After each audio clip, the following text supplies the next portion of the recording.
તો આ શાસ્ત્રી મહારાજ પણ અમદાવાદ આ ઉત્સવ કરતા, એટલે એ રીતે સ્વાભાવિક એમને મંદિરો કર્યા એટલે એની સાથે સાધુઓ પણ થાય એવી પણ એમની ઈચ્છા, અને એ પ્રમાણે તે ઘડીએ સંતો આપણે સંત થતા હતા, અને સ્વાભાવિક એકબીજાને પણ વાતો તો થાય એટલે એ પ્રમાણે વાત થતી.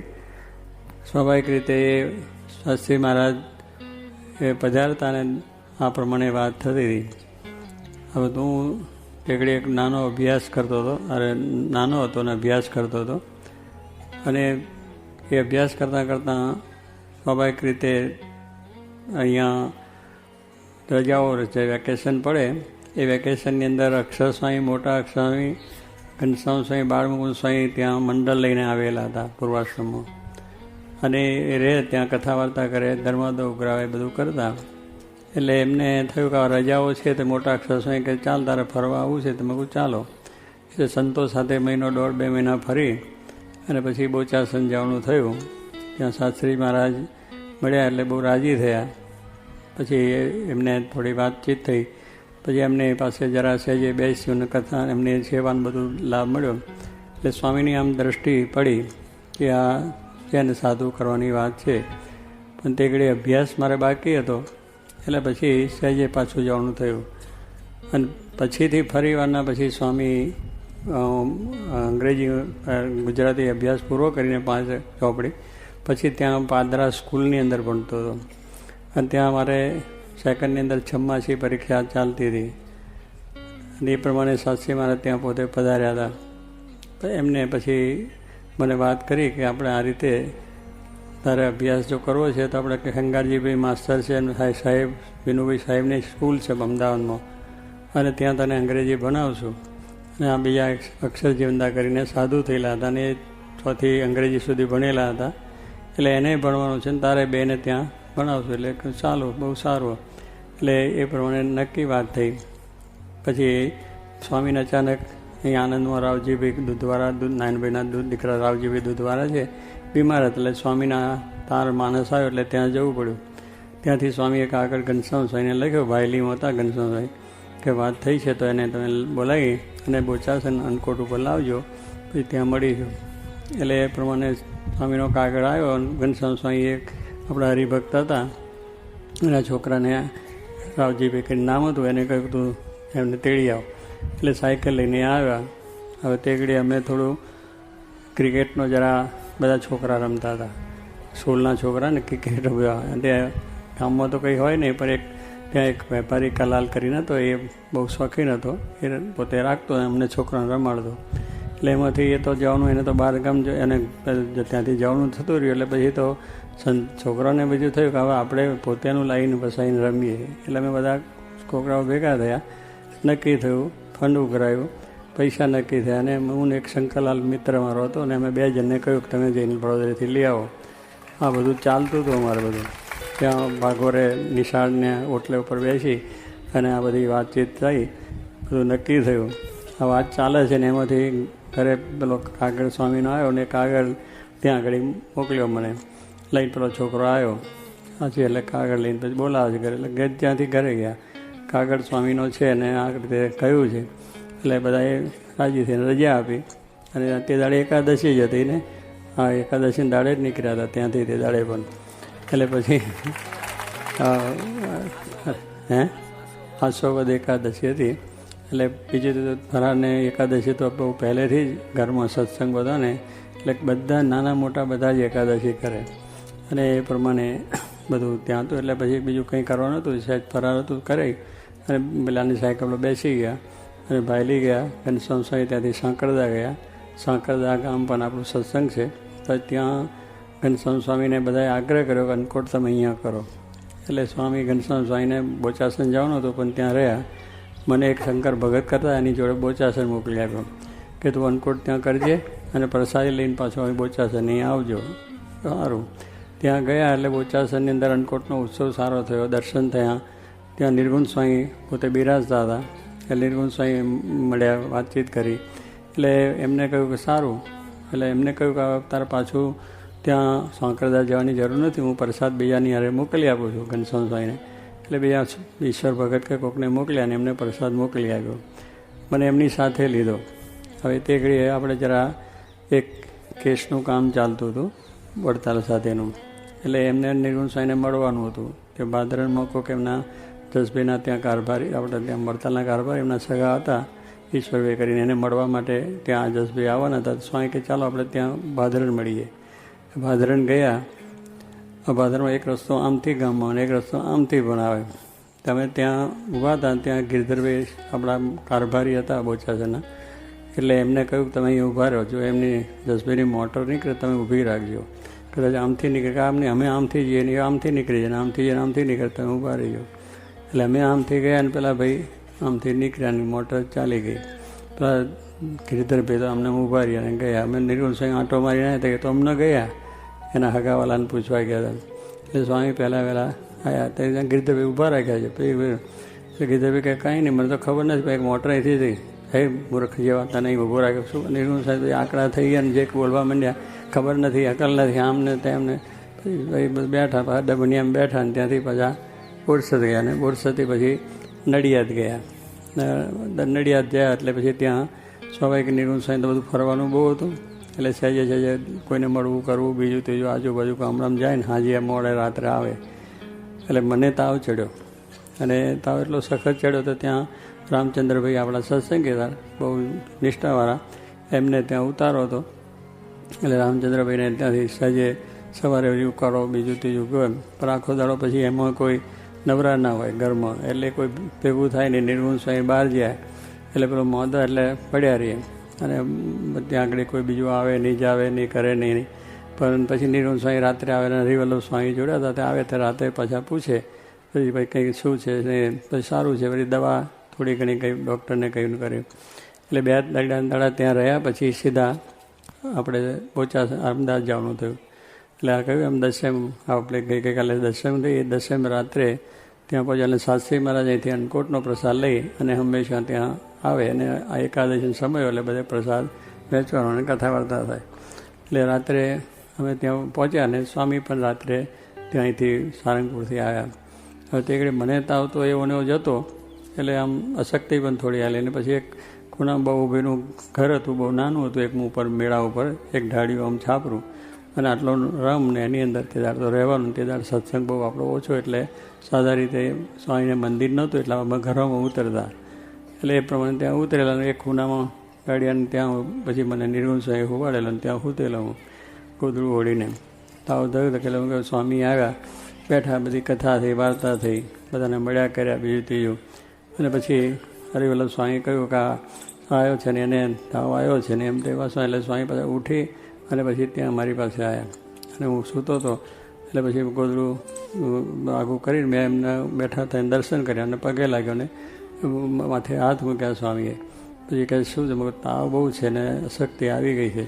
તો પાછો સૂઈ ગયો અને સૂઈ ગયા ને પછી સ્વામી કહે છે તું હાથ ફેરવો આખા શરીરે આમ 5 હાથ વખત સ્વામિનારાયણ સ્વામિનારાયણ સ્વામિનારાયણ સ્વામિનારાયણ સ્વામિનારાયણ એમ 10-15 મિનિટ એમને હાથ ફેરવ્યા કર્યો. પછી આ વખતે જ્યાં તાવ ગયો એટલે પછી હું સૂઈ ગયો. સ્વામી પછી પોતાને જે ક્રિયા કરવાની હતી નહીં થઈને પછી રાત્રે સૂઈ ગયા. સવારે પછી જાગ્યા પછી મને જરા હવન થઈ ગઈ કે તાવ રાત્રે એકદમ ઉતરી ગયો. સવારે નાહ્યો ધોયો અને જરા સારું સુવાન જેવું એટલે બેઠો ઉઠ્યા વાંચી. પછી સ્વામીએ પૂછ્યું કેમ છે, હું બધું સારું, તાવ સારું છે. તો સ્વામી કે આજે તને દીક્ષા આપી છે પાર્ષદની. એટલે એ બધી વિધિ થયું અને ત્યાં આગળ પોતે સવારે 9-10 વાગે પૂજાપાઠ થઈ રહ્યા પછી સ્વામી આ દીક્ષા પાર્ષદની આપી અને કહ્યું કે હવે આપણે આ સાધુ થવાનું છે ને એ કરવાનું છે. પછી અભ્યાસનું કરવાનું વાત હતી એ પછી કહ્યું તો કે એ પણ આપણે નક્કી કરશું, અત્યારે આપણે છે એટલે બોચાસન પછી ગયા અને બોચાસન કાર્તિકનો સમયો કર્યો. સમયો કર્યા પછી સ્વામી કે જાઓ તમને ભાદરણ ભણવા મૂકવા છે. સંસ્કૃત ભણવાની વાત ચાલી, અંગ્રેજીની વાત જતી રહી અને બારોબાર બીજી વાત ચાલી કે સ્વામી કહેવાય તો પછી અમદાવાદ જઈશું ત્યાં નક્કી કરશું, પણ અત્યારે આપણા ભાદરણ શાસ્ત્રી છે, સારા છે, એટલે સંસ્કૃતનો થોડો અભ્યાસ કરીએ પછી આગળ કરશું. એટલે એ પ્રમાણે સંસ્કૃતમાં વિઠ્ઠલામ શાસ્ત્રી હતા અને ભાદરણ ત્યાં મંદિર આપણું એમાં ભણ્યા કર્યા. થોડો મહિનો એક ચાલ્યો પછી ત્યાં અમદાવાદમાં વિનાયક સાહેબની સ્કૂલમાં પારાયણ હતી, એટલે બધાને ત્યાં જવાનું થયું. અમારે સંતોને પણ સાસરીમાં જ બોલાયા, અને અમે 3-4 જણા ભણતા હતા. મારી જોડે બીજા સંતો અક્ષરજીવન દાદા બ્રહ્મચારી હતા.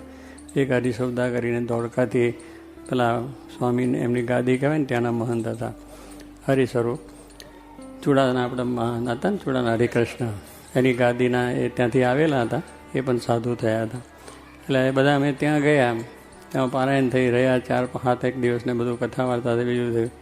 પછી એ સ્વામીએ મને પૂછ્યું તો આપણે આવી ગયો તો કે આરે સારંગપુર કે બધે દર્શન કરવાની ઈચ્છા છે. મેં કહું મારે ઈચ્છા છે, પણ આ હરિસૌદા ના પાડે છે, કારણ એને પૂછીને મારે કરવું પડે. એટલે કે સ્વામી કંઈક એ ના ચૂકવા પડે, હું કહું છું ને એને સમજાવીશ. સ્વામી એને કહ્યું કે હવે આ નાનો છે ને આપણે દર્શન કરાવવા છે ને હું લઈ જાઉં છું. એમ કરીને સ્વામીએ આપણે અહીં સારંગપુર આવ્યા. સારંગપુરથી પછી ગોંડલ ગયા, અને ગોંડલ છે એ પોષ મહિનાને પડવે સ્વામીએ રાત્રે બધી વાતચીત કરી. અરે વાતચીત તો ચાલતી હતી, પણ પછી પેલું અભ્યાસની જરા મનમાં રહેલું ને, અંગ્રેજી ભણવાનું એ જરા હતું મનની અંદર. એટલે સ્વામીને જો દીક્ષા આપી દે તો પછી અમારે પાછું સ્કૂલમાં જવાનું આવવાનું બધું થાય નહીં, જોડ જોઈએ ને બધું જોઈએ. એટલે એ પ્રમાણે સ્વામીને જરા વાતચીત થઈ, પણ તેકડે મેં કહ્યું કે આવું ભણવાનું છે, પૂરું થાય પછી થશે. પછી હરજીવનદા ત્યાંના હતા આપણા સત્સંગની, એ અમારો પાડોશી થાય. એટલે સ્વાભાવિક રીતે એ હતું. એટલે હરજીવનદાને વાત કરી સ્વામીએ કે એને વાત કરો. એટલે મને અમે બેઠા રાતના 2 વાગ્યા સુધી, 2-2:30 વાગ્યા સુધી કહ્યું. પછી મને કહો સાચી મારી કહે છે કર, ભણવાનું તો બધું છે જ, એમની ઈચ્છા છે આપણે કરવાની છે, એ રાજી થાય. એમાં બધું ભણતરે આવી ગયું, બધું અંગ્રેજી આવી ગયું, બધું આવી ગયું. એટલે એવી બધી વાતોચીતો થયા. પછી રાતે 2-2:30 વાગે ચાલો તમે થઈ જઈએ, આપણે મહારાજની ઈચ્છા છે અને સ્વામીની ઈચ્છા છે તો પૂરું કરીએ. એટલે પછી રાત્રે ગયા, સ્વામી સૂતેલા હતા. એટલે હરજીવનદાસ બાઈનું ઉઘેડીને સ્વામીની વાતચીત કરી કે અને હવે ઈચ્છાથી ને હા પાડી છે. એટલે સ્વામી ઊભા થયા, બેઠા ત્યાં પથારીમાં. પછી મળ્યા, ખૂબ રીતે માથે હાથ મૂક્યા, હાથી હાથ ફેરવો, બધું થયું કે બહુ સારું થયું ને આ તો બધું સારું કામ થશે, મહારાજ રાજી થશે, સાધુ થઈને બહુ સારી સેવા પણ થશે, એવી રીતે વાત કરી. હરજીવનદાને પણ આશીર્વાદ આપ્યા કે બહુ સારું તમે કહ્યું. પછી હરિજી સ્વામી કહે તમે જોગીમાનને વાત કરજો, સવારે પૂજામાં જરા મારે ઉઠવાનું મોડું છે, એટલે મોડું થાય તો જરા ઉતાવળ ના રાખે, હું આવું ત્યારે પૂજાને બધું શરૂ કરજો. એટલે સ્વામી પણ થોડું એ આમ તો પહેલાં 7 વાગે એમને જરા નિયમ હતો ઉઠવાનો, તો તબિયતને હિસાબે એવું હતું. એટલે તોય પણ 6 વાગે ઉઠી ગયા અને બધું પરવારી અને પૂજામાં આવી ગયા. અને જોગી મહારાજ પૂજા કરતા હતા ડેરીમાં, અક્ષર ડેરીમાં, ત્યાં વચ્ચે બેસાડ્યો. એક પહેલાં થાંભલે સાસરીમાં યોગીજી મહારાજ. પછી પૂજા શરૂ થઈ, બધી પૂજાનો વિધિ થયો. પૂજાનો બધો વિધિ કરાવીને પછી સ્વામીએ ત્યાં આગળ સાધુની દીક્ષા આપી. એટલે આ પ્રમાણે ભગવાન લુગડા પેલા પાર્ષદ હતા, તેગડે પાર્ષદની ટ્રેનિંગ નહોતી, તેગડે સાધકની કોઈ ટ્રેનિંગ નહોતી, સમજ્યા ને. તે ત્યારે તો સીધા આવ્યા એટલે જ પાર્ષદ ને પછી સાધુ. એટલે લાંબુ કંઈ પાર્ષદમાં રહેવાનું નહીં, સીધું થઈ જાય ને બધું એવું હતું. તે આ બધી કાયદા કાનૂન હતા નહીં કે વ્યવસ્થિત બધું કે આવ્યો છે કે સાધુ થયું તો કે ચાલે. પછી એના મા બાપને પૂછવાનું નહીં, એના ભાઈને પૂછવાનું, કોઈને પૂછવાનું નહીં. પણ એ રીતે બધું થતું હતું. એટલે આ પ્રમાણે ત્યાં સ્વામીએ દીક્ષા સીધે જ આપી દીધી. અને નામ પછી સાચી મહારાજે કહ્યું કે આપણે નામ પાડવું છે. એટલે પછી હરજીવનદાસ કહે છે આપણે નાનદાસ હતા, નાનદાસ સ્વામી જુનાગઢના, એટલે નાનદાસ નામ રાખીએ. જોગીમાને પૂછ્યું કે તમે કહો શું નામ રાખવું? જોગીમા કહે આપની જે ઈચ્છા હોય કરીએ. એટલે એમ બેને ચાલ્યું. પછી સ્વામી કહે આપણે શાસ્ત્રી એને ભણાવવો છે તો નારાયણ સ્વરૂપદાસ નામ રાખીએ, શાસ્ત્રી નારાયણ સ્વરૂપદાસ. એટલે પેલા અર્જુન કહે શાસ્ત્રી રહેવા દો ને, આપણે નારાયણદાસ મોટા સદગુરુ મહંત થયા. એ બેને થોડું 2 મિનિટ વાતચીત ચાલી. પછી જોગીમાં કે ના શાસ્ત્રીમાં કે નામ પાડવું છે. જોગીમાં કે સારું. અરે સ્વામી કે આપણે શાસ્ત્રી નારાયણ સ્વરૂપદાસ નામ પાડ્યું. એટલે એ રીતે નામકરણ પણ વિધિ સારી રીતે થઈ ગયું મારા ભાઈ, અને નામ એ રીતે થયું. એટલે ત્યાર પછી કહેવાનું શું છે કે આ તો સ્વામીની દયા કેવળ અને એમની ઈચ્છા કે આપણને અહીંયા દીક્ષા આપી અને આશીર્વાદ સ્વામી આપ્યા. ડેરીમાં જોગીમાં કે તમે આશીર્વાદ આપો, તમારા જેવા સાધુના ગુણ આવે અને સત્સંગની સારી સેવા કરે, એ બધું આપી ડેરીમાં પછી સ્વામીએ ધૂન કરાવી, જોગી મહારાજે ધૂન કરાવી અને આ પ્રમાણે આશીર્વાદ આપ્યા. અને ત્યાર પછી આ સત્સંગની અંદર થોડોક અભ્યાસ કરવો તો પછી ત્યાંથી સ્વામી એમને ભણવા માટે મૂક્યા. 1 મહિનો ત્યાં ગોંડલમાં રહ્યા અને ત્યાર પછી ગોંડલથી પાછા સ્વામી આવ્યા એટલે અમે એમની જોડે બોચાસન ગયા અને ત્યાં થોડુંક ફરીને પછી સ્વામી પાછા અમને ભણવા માટે ત્યાં મૂક્યા આપણે ખંભાત, અને ખંભાત થોડું ભણ્યા પછી પાછું ત્યાં અંદર રહ્યું ને પછી અમદાવાદમાં થોડું ભણ્યા. એમ કર્યા પછી સ્વામી જોડે ફરવાનું પાછું થોડું સમયમાં તેમાં તો જવાનું થાય અને પછી ફરવાનું જોડે થયું. એટલે પછી વચ્ચે થોડું ભણવાનું બંધ રહ્યું ને સ્વામી જોડે 1-2 વર્ષ ફરવાનું સારું થયું. એટલે બધી સેવા મળીને એ સેવાને અંદર પછી ધીરે ધીરે પેલું અંગ્રેજીની વાત તો જતી જ રહી, આ સંસ્કૃતનું જે ભણવાનું એ થયું અને એમાંથી પછી ધીરે ધીરે સ્વામીની દ્રષ્ટિના આશીર્વાદ થયા. એટલે આ બધું કાર્ય પણ થોડું થયું. પછી અહીંયા સારંગપુર હરિકૃષ્ણ મહારાજ કહ્યું અહીંયા હવે આવા છે ને અભ્યાસ આવા નથી કરતા તો આપણે અહીંયા રાખો. એટલે સ્વામીએ વાતચીત કરી.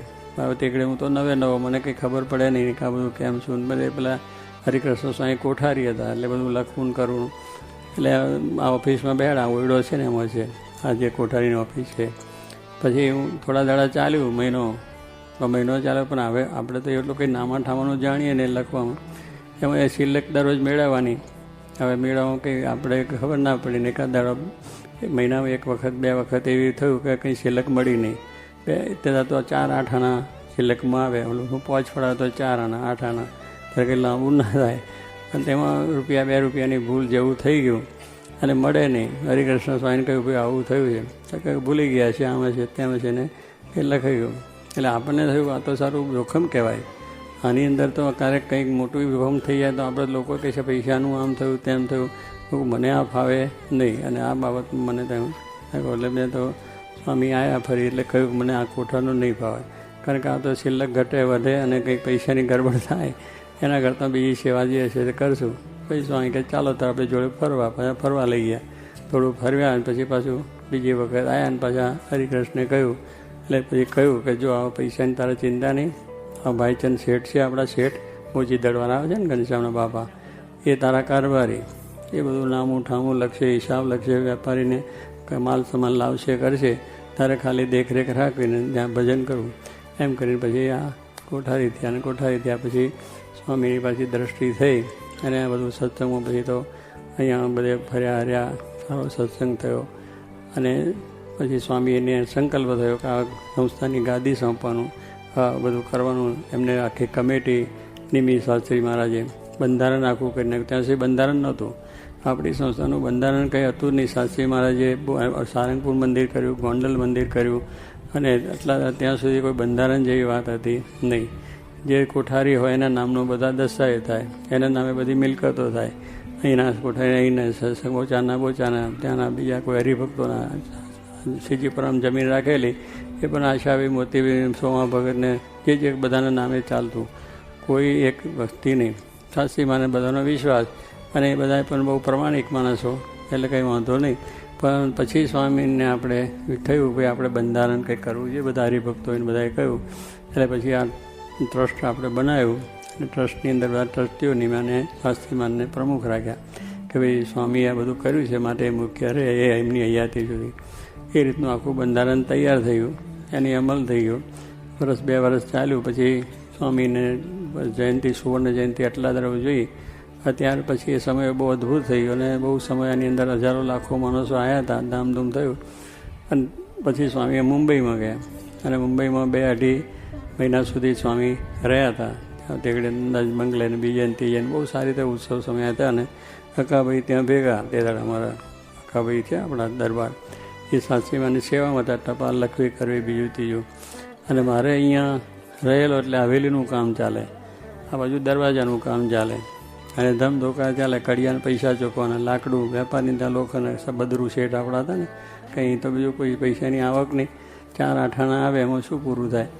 એટલે એવી રીતે બધું ચાલતું હતું. પહેલું તો જોરી ઉપર મંદિર થયેલું, જોગી મહારાજ જોરી આજુબાજુ માગીને લાવે ત્યારે હાજે રોટલા થાય. અને ઉત્સવ કરવો હોય તો 2 મણ 4 મણ લોટ માગ્યા અને ત્યારે ઉત્સવ થાય, 100-200 માણસ ભેગા થાય. એ સ્થિતિમાં મંદિર કરેલું. ચૂલા છે તે દાળ નહીં, ડબ્બા, એની અંદર રાંધવાનું વાહન નહોતું. અત્યારે મોટા મોટા વાહન અમારા બ્રહ્મતીરથ ફેરવે છે ને, એ જે જોઈએ ઓર્ડર તરત થઈ ગયો છે અને આવ્યા નથી ને પડ્યા નથી. 1000 માણસોની 5000ના 10,000ના વાસણ જોઈએ તો અત્યારે નીકળી જાય. ત્યારે તો 5 માણસનું કરવું એટલી તપેલી ના મળે, ચમચો ના મળે, કાંઈ નહીં. અત્યારે તો ચમચીઓ બધાને મળે, સરસ રીતની કે છે કે આટલી ચમચી જોઈએ તો આવો ચાલો બોલાવી લો, ઓર્ડર આવી ગયો. એટલે અત્યારે તો એમની દયા થઈ છે, તમારા જેવા હરિભક્તો થયા છે, આ બધું દાહો જલાઈ થઈ છે અને મંદિરનો વિકાસ પણ થયો છે. પણ તે દાડે આ પરિસ્થિતિમાં શાસ્ત્રી મહારાજે આ મંદિર આટલું ઊંચું કર્યું. વિચાર ના થાય કે ઘરમાં પૈસો નહીં આટલું મોટું મંદિર કરવું. તે દાડે અને પાનાનું ઠેકાણ નહીં ને પૈસાનું ઠેકાણ નહીં ને માણસનું ઠેકાણ નહીં. અને એ વખતે આવો વિચાર જબરજસ્ત થાય તો આપણે એક પનિયારું કરવું, એક ચોકડી કરવી હોય તો વિચાર હો થઈ જાય. પણ એ વખતે સ્વામી આ વાત કરેલી એટલે એ પરિસ્થિતિ હતી અને એ પરિસ્થિતિની અંદર આ મંદિરો બધા થયા અને શાસ્ત્રી મહારાજે આખું આ કર્યું. એટલે કાકાભાઈને અને શાસ્ત્રી મહારાજને હું કાગળ લખું કે ભાઈ અહીંયા પૈસાની જરૂર, વેપારીઓને વાયદા કરીએ ભાઈ આ વખતની આ પૂનમની આવતી પૂનમ આવશે, આપણે શાસ્ત્રીમાં લખીએ એટલે સ્વામી કહે છે મોકલીશું. એટલે આપણે એ ઉપર અને વાયદો કરીએ. હવે એમ તો કરતાં કરતાં વરસ થઈ ગયું વાયદામાં, પૈસા ચડી ગયા સારા એવા, બિલ બધા મોટા ચડી ગયા. પણ વેપારી એવા માણસો આપણે મક્કમ હતા કે અટકાયું નહીં માલ, આપણે માલ જોઈએ મોકલી આવે. પાછા ઉઘરાણીની વાત કરે પણ ખાસ અહીં ઉઘરાણી અહીં કોઈ ના આવે, પણ આપણને પેલો વાયદો કર્યો એટલે મનમાં થાય ને કે સારો પૈસા આપણને કંઈ અપાતા નથી. એટલે એમ 5-10 વાયદા બધા બે ના જયા. પછી વળી થોડા ઘણા અહીંયા પેલા ચેટણીયાથી લાવીએ, વળી બીજા કોકને ત્યાંથી એવું આગું પાછું કરીને કડિયાનું બડિયાનું તો આગું પાછું થઈ શકે. તાજપરવાળા અમારા ભાઈ હતા દયાળ, અમરસિંહ દયાળ ને, અને એવા થોડા ઘણા એમની પાસે થોડા લાવીએ, વળી પાછા આપી દઈએ પાછા લાવીએ. થોડું વળી આ મંદિરમાં અમારી જોડે વીરસંગ ભગત હતા કોઠારી, બહુ સારા હતા, એમની જોડે સારો સંબંધ થયેલો હતો. એટલે એમને પાછા શનિવાર હોય ને ત્યારે એમને બધું જરા આવે તો ભાઈ થોડું લઈ આવીએ અમે. પછી અમારે થોડું હવે તમે એને આપી આવીએ. હવે એમ કરીને ઓછી ઉધાર અને લઈને અને આમ તેમ કરી અને કડિયાનું કામ તો ચલાવતા, પણ વેપારીઓને આપવાનું બહુ થઈ ગયું. એટલે પછી આપણે જાણ્યું કે હવે મુક્તાન સ્વામીની રીતે આપણે કરીએ કે શું કે મંદિરમાં નવરા થશે તો જઈશું તીરથ કરવા, એમ કહ્યું નિસ્વાન મુક્તાન છે. જ્યારે ભંડારા થશે નરવા ત્યારે જઈશું તીરથ કરવા. મુક્તાન સ્વામી શ્રદ્ધારમાં ગયા, તુલસીદાસ બાવાના મહંતની જગ્યામાં એમને સ્વામી મહારાજે તુલસીદાસ મહાત્માએ સોંપ્યું કે આપ સદાવ્રત તમે ચલાવો. સદાવ્રત બધાને આપે, કથા વાર્તા કરે, બહુ સારું. અને મુક્તાન સ્વામીને વિશે બહુ ભાવ થયો અને બાવાએ બધું સોંપી દીધું એમને. પછી રામાનંદ સ્વામી આવ્યા એટલે એમનો ભાવ જોઈને મુક્તાન સ્વામી થયું આ રામાનંદ સ્વામી બરાબર છે તે ત્યાં જતા રહ્યા. પછી પેલો બાવો ચિઠ્ઠી લખી આવે ને તો જો માતું બધાને આપવા માંડ્યા એટલે બધું સીધું જેટલું આવે એટલું જેને જે રીતે આપે. પછી કોઈ તમે તો કે મારે કે ચિઠ્ઠી લખી દઉં, મારું તો આવું કામ છે તો કે જાઓ. એટલે તો ગયા. એટલે કહેવાનું છે કે પછી થયું ભાઈ હવે આપણે આ બધું ચારે બાજુથી જવાબ આપી શકાતો છે ને, ત્યાંથી સીધા ગઢડા પૈસા જાય. ગઢડાનું કામ ચાલુ થયેલું અને ત્યાં જરૂર પૈસાની, કારણ કે ત્યાં નવું મંદિર થતું અને પેલી આપણે સાધુ રહે છે હવેલી બંધાઈને મંદિરનું ચાલે કામકાજ. એટલે જે કંઈ ત્યાં મંદિરની મુંબઈમાં સેવા થાય એ સીધી ત્યાં પહોંચી જાય. હવે એ બધા કાગળો જાય ને આપણી ઉપર કાગળ આશ્વાસન આપ્યા કરે. હવે આશ્વાસન કેટલું રાખવું, કેટલું મનમાં રહે. પહેલી વાર આ બાજુ લોકો બીજાના પૈસા માગે અને આપણે મોડું દેખાડાય નહીં. એટલે મેં કહું ચાલો ગોંડલ દર્શન કરવા જઈએ ડેરીએ ને ત્યાં બધું ભજન કરશું. એટલે ત્યાં જીવંદા હતા ને હું ગયો ને પછી મુખી સ્વામી હતા. પછી કહ્યું કે આપણે દ્વારકાની યાત્રા કરવા જઈએ. એટલે પછી ત્યાંથી રાત્રે દ્વારકા ગયા. દ્વારકા જઈને પછી તે કેવી અમારી ઝડપી યાત્રા થઈ. પણ ડાકોરજીના રણછોડજીના ગયા, પછી બેટમાં ગયા, ત્યાં પણ યાત્રા કરી. પાછા વળતા ભાદરા પાછા દર્શન કરી આવ્યા. એમ બધે દર્શન કરીને પાછા અઠવાડિયે પાછા આવ્યા. અને પછી એ થયું. પછી ત્યાંથી સ્વામીનો પાછો આગળ આવ્યો કે તું સારંગપુર જઈએ અને બધું સારું થશે અને કંઈ વાંધો નહીં આવે અને બધી પૈસાની વ્યવસ્થા થશે. એટલે વળી પાછા આવી અને અહીંયા આવ્યા. પછી થોડી પૈસાની વ્યવસ્થા થઈ એટલે વેપારીઓને થોડા આપ્યા. એટલે આશ્વાસન મળ્યું, ધીરજ મળ્યું, એટલે ચાલ્યું. એટલે કહેવાનું શું છે, ત્યાર પછી શાસ્ત્રી મારાને આ સંસ્થાની વ્યવસ્થાની અંદર થયું કે મારે પછી કોઈ નિમાય તો સારું. એટલે બધું અકાભીને બધી વાતોચીતો કરી. આપણે તો એટલી બધી શક્તિ નથી ને કંઈ ભક્તિ થાય એવી નથી કે આપણું ગજું પણ નહોતું. મારા કરતાં મોટા બધા સંતોને હરિભક્તોને સમર્પણ ભાવનાથી બધી સેવાઓ કરેલી હોય અને અનેક રીતે જેમનો ભોગ આપેલો હોય. હવે એની અંદર મને વાત આવે કે તારે પ્રમુખ થવાનું છે, એ કેવી રીતે થાય? અને આપણે એટલી બધી આવડત નહીં ઘરેથી, તો છેલ્લા ભણતા અભ્યાસ કરતા અહીંયા આવીને બેસી ગયા. વ્યવહાર કંઈ કરેલો ના હોય, વાતચીત થઈ ના હોય કોઈને બધાનું. પણ એ વાત થઈ એટલે બે આગળ કરી એટલે પછી મેં જરા ના લખ્યું કોઈ આ બાબતમાં મારું આ બાબતનું ગજું નહીં. અને આટલા બધા મોટા મોટા સંતો બધા છે જેનો ભોગ છે એને ઘણો વિચાર થાય તો સારું. એક કાગળ આવ્યો, બે કાગળ આવ્યા, પછી ત્યાંથી લગે. પછી ચંપકભાઈ શેઠ આવ્યા તો એમને પછી અમને વાત કરી કે તમે સમજો ચંપકભાઈ શેઠને એ એટલે વાત કરી. એટલે પાછા અહીંયા આવ્યા અને વાત કરી કે સ્વામીની ઈચ્છા છે ને તમે આ પાડો. ચંપકભાઈ શેઠે આગ્રહ ખૂબ કર્યો. કાકાભાઈનો કાગળ ભેગો હતો, સ્વામીનો મેં કાગળ હતો. એટલે મને કે આવી ઈચ્છા છે ને તમે શું બનાવો, કરનાર સ્વામી છે, તમારે કંઈ કરવાનું છે, ભગવાનની ઈચ્છા છે તો એ બધું આ એને ઉપાડ્યું છે ને ઉપાડશે, માટે તમે આ પાડો. એટલે આ પાડી બહુ રાજી થઈ ગયા સ્વામીની એ થયા. અને પછી અમદાવાદની અંદર આ સમારંભનો થયો બધો મિટિંગ થઈને એની અંદર ત્યાં આગળ સ્વામીએ બધાને વાતચીત કરી. આવી રીતે મારી ઈચ્છા છે અને આ રીતે કરવું છે. બધા એ રાજી થયા, એમાં કોઈને કંઈ વાંધો નહોતો. પણ કહેવાનું શું છે કે એ રીતે પછી સ્વામી આ સેવા ત્યાં આગળ સોંપી. જોગી મહારાજ સાથે બેઠા હતા, એમને કહ્યું કે ચાદર ઓઢાડીને સ્વામી કે આપણે સંસ્થાના પ્રમુખ તરીકે છે અને સૌના ગુરુ તરીકે એમ બધી આશીર્વાદ આપે અને બધા એને આજ્ઞામાં રહેજો અને કરજો. ને પછી જોગી મહારાજ કે તમે આપો આશીર્વાદ, તમારા જેવા સાધુ થાય અને એની તમે ધ્યાન રાખજો અને તમને સોંપ્યા. એમ સ્વામીએ આશીર્વાદ આપ્યા અને ત્યાં પગે લાગ્યા અને બધું થયું. ને સભાની અંદર બધા બહુ રાજી થયા. સ્વામીએ પોતે પણ પોતાને જે વાત કરવી તે બધી સારી રીતે કરી. અને જોગી મહારાજે પણ બધાને આશીર્વાદ આપીને કહે કે સ્વામીએ જે કર્યું છે આપણે બરાબર છે, માટે બધા એની અંદર ભળવું અને આમ કરવું ને ત્યાં કરવું બધું થયું. પછી ઈશ્વરભાઈ દાજીને બધા વાતોચીતો કરી અને એ પ્રમાણે ત્યાં આગળ આ સમારંભ થયો. આ ત્યાર પછી સેવા સ્વામીએ આપી છે અને સેવા કરીએ છીએ. અને જોગી મહારાજની પણ એટલી જ કૃપા કે એમને પણ આ રીતે એવું કરી આપ્યું કે આ બધા સાધુ કરી આપ્યા. 500 સાધુ જોગી મહારાજની સાથે. એટલે આજે આવા સંતો પણ એટલા સમર્થ મળી ગયા. નાના મોટા બધા જોઈએ તો દરેકની અંદરની શક્તિ, દરેકની અંદર આવો ભાવ કે સમર્પણ ભાવનાથી જોગીમાની આ શાસ્ત્રીમાની સંસ્થા છે. અમારી હરિભક્તો પણ એવા થયા, નિષ્ઠાવાળા હરિભક્તો જે ગામમાં હતા તે બધા. કારણ કે જોગી મહારાજ ગામે ગામ ફરીને દરેકને સત્સંગમાં દ્રઢતા એવી કરાયેલી આત્મબુદ્ધિ કે ભગવાનને સંતને માટે શું ના થાય, તન મન ધનથી સેવાઓ. અને યુવક મંડળ સ્થાપ્યા, બાળ મંડળ સ્થાપ્યા, કિશોર મંડળ સ્થાપ્યા, મહિલા મંડળ સ્થાપ્યા, યુવતી મંડળ સ્થાપ્યા. આ ગામો ગામ મંદિરો એ કર્યા, એમાં ચૈતન્ય મંદિરો કર્યા અને ગામો ગામ મંદિર થયા. એટલે એમના આશીર્વાદ, એમના પ્રતાપથી આજે આ સત્સંગે ખેલો છે, કાર્ય પણ થાય છે. અને એ સેવા જે આપણે સોંપી છે એ સેવા અત્યાર સુધી એમના આશીર્વાદથી આ બધું થયું છે, એમના પ્રતાપથી થયું છે. આપણે તો એક નિમિત્ત છે એમની આજ્ઞાથી, બાકી થઈ શકે એવું કશું છે નહીં. આ શક્તિ બહારનું વાર છે, પણ કહેવાનું શું કે એમનો પ્રતાપ, આશીર્વાદ અને અત્યારે આવા સંતોનું અને સમર્થ બધાનું સહકાર અને હરિભક્તોનું તો આવું મોટું કાર્ય થાય છે. એટલે એ કાર્યમાં તો આપણાથી જેટલું ન થાય એટલું ઓછું. અને આજે બધાને એમ થયું છે કે આપણે આ સ્વામીને રાજી કરવા છે તો ગામો ગામ મંદિર થયું.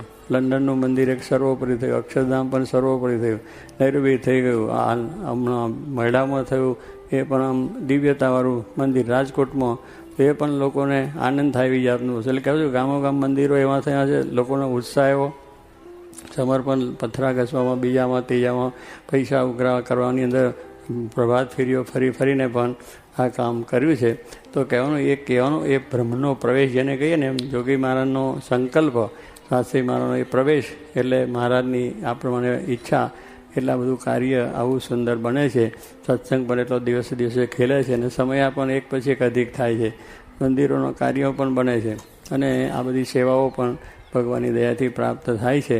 તો જ્યાં કશું જ નહોતું ત્યાં આપણે આજે આ બધું જોઈ શકીએ છીએ કે આ સ્થિતિ કેવી હતી ને કેવી સ્થિતિમાંથી આપણે આગળ આવ્યા છે. એટલે આપણે એ વસ્તુ ભૂલવાની નથી કે જે શાસ્ત્રીમાં જોગીમાં જે દુઃખ સુખ વેઠીને આ કરી સંસ્થા છે, તો એ સંસ્થાને આપણે શોભાડવી છે. અને એ શ્રદ્ધા આપણી સંસ્થા વધવાનું કારણ કે શાસ્ત્રીમાં જોગીમાંની સાધુતા, એમની એ પ્રમાણે સાદય, પવિત્રતા અને દરેકના પ્રત્યેનો પ્રેમ, દરેકને એમને સારી રીતે સાચવીના કામ કર્યું છે. તો મૂળ સાધુતા હશે અને આપણી જે આ પ્રમાણે ભગવાન વિશેની અનન્ય ભક્તિ, નિષ્ઠા, દ્રઢતા છે એને લઈને આ બધું થાય છે. તો એ બધું આપણા જીવનમાં દ્રઢ થાય અને પુરુષો રાજી થઈ જાય અને આપણે પણ હસતા હસતા એમની સેવામાં જઈને બેસી જઈએ. એવું આપણે તન મન ધનથી હરિભક્તો કરે, તન મનથી સંતો પણ પોતાનું સમર્પણ આપી અને મહારાજને રાજી કરી શકે એવું બળ મહારાજ સર્વને આપે, પ્રાર્થના.